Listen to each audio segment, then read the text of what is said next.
बहू के हाथ। घर की बहू शीना को इस बात का बड़ा घमंड था कि जिस काम में वो हाथ डालती थी वो काम अच्छा हो ही जाता है। शीना की हर बात में हाथ का इस्तेमाल जरूर होता था। एक दिन शीना का पति आकाश उससे कहता है, कल जो वो भिंडी बनाई थी ना तुमने, वाह वाह वाह वाह, मजे आ गए। मैंने अपने हाथों से बनाई थी।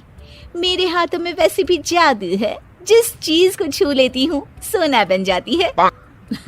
अब ये थोड़ा ज्यादा हो रहा है।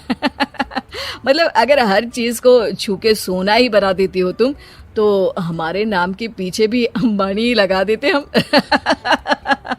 चुप रहो, मुंह पे हाथ रख लो, कुछ भी बोलते रहते हो। शीना की सास बगिया से पूजा के लिए फूल चुन रही थी। सुंदर, अति सुंदर, कितने प्यारे गुलाब के फूल हैं। भगवान जी खुश हो जाएंगे। मैंने अपने हाथों से जो पौधा लगाया था, मेरे हाथों की कोई भी चीज बेकार नहीं जाती। हाँ बेटा, सही कह रही है। इसीलिए तो तुम्हारे पिताजी से मैंने अपने बेटे के लिए तुम्हारा हाथ मांगा था। और उन्होंने हाथों हाथ में मेरा हाथ आपकी बेटी के हाथ में दे भी दिया था। हाँ बेटा, वो तो है, पर मुझे ये बता, तू ये हर बात में हाथ क्यों बीच में लेकर आती है? माँ जी, पंडित जी ने हाथ मेरा देखकर नैनीताल में कहा था कि मेरे हाथ जगन्नाथ हैं, मेरे हाथों से कभी कोई काम नहीं बिगड़ेगा। तो मेरे हाथों की तारीफ तो मुझे करनी पड़ेगी ना। हाँ हाँ, ठीक ही कह रही हो वैसे। तो मिलाओ हाथ इसी बात पर। शीना को न सिर्फ इस बात पे गर्व था कि उसके हाथ से सब अच्छा होता है, बल्कि घर के सारे काम भी वो पहले अपने हाथ से करती, फिर कोई दूसरा उन कामों को कर पाता। एक दिन शीना कपड़े धो रही थी। अरे घर में वॉशिंग मशीन है तो सही, खुद क्यों थक रही हो? कपड़े पहले मेरे हाथ से धुलेंगे, फिर वॉशिंग मशीन से।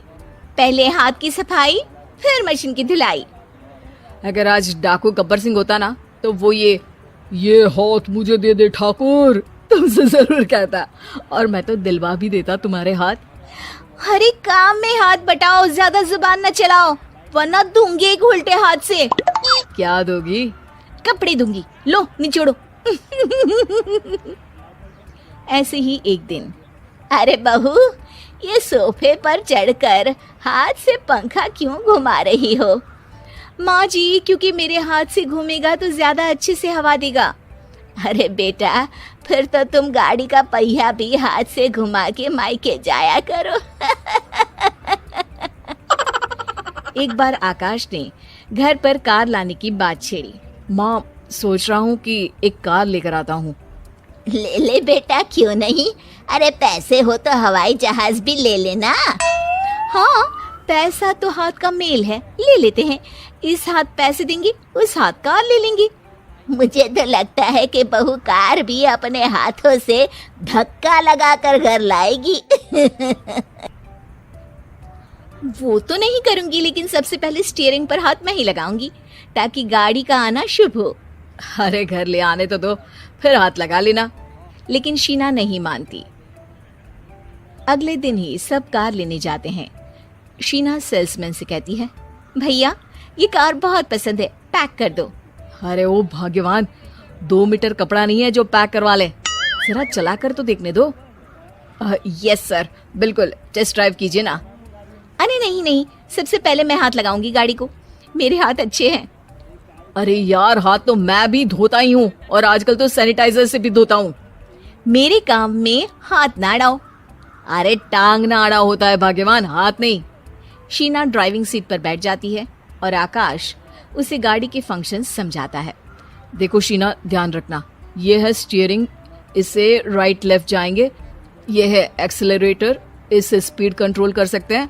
और उसी के पास में है ब्रेक, जो तुम्हारी जुबान में शायद मिसिंग है। ठीक है, ज्यादा भी सिखाने की जरूरत नहीं है। मेरी माँ तो कहती है कि मैं अगर अपनी शुभ हाथ लगा दूं तो जग घूम जाए। तो ये स्टीयरिंग क्या चीज है? शीना गाड़ी स्टार्ट कर देती है और स्टीयरिंग को घुमाते हुए एक्सेलरेटर पर धीरे से पैर रखती है, और शोरूम के बाहर के एरिया में ही गाड़ी घूमने लगती है, जहाँ दूसरी गाड़ियाँ भी रखी हैं। देखा मेरे हाथों का कमाल। अब ब्रेक दबा दो, आगे गाड़ी है। शीना आगे गाड़ी देखकर घबरा जाती है और पाँव गलती से एक्सीलरेटर पर पड़ जाता है। कार आगे खड़ी एक बड़ी गाड़ी में घुस जाती है। दोनों कार से उतरते हैं। सेल्समैन भागते हुए आता है। अरे 7 लाख की गाड़ी खरीदने आए थे और 15 लाख की गाड़ी ठोक दी। Oh my God. आकाश की माँ, आकाश और शीना घबरा जाते हैं। इतना सारा पैसा कहाँ से आएगा? तभी वहाँ मैनेजर भी आ जाता है। पूरा माजरा समझता है।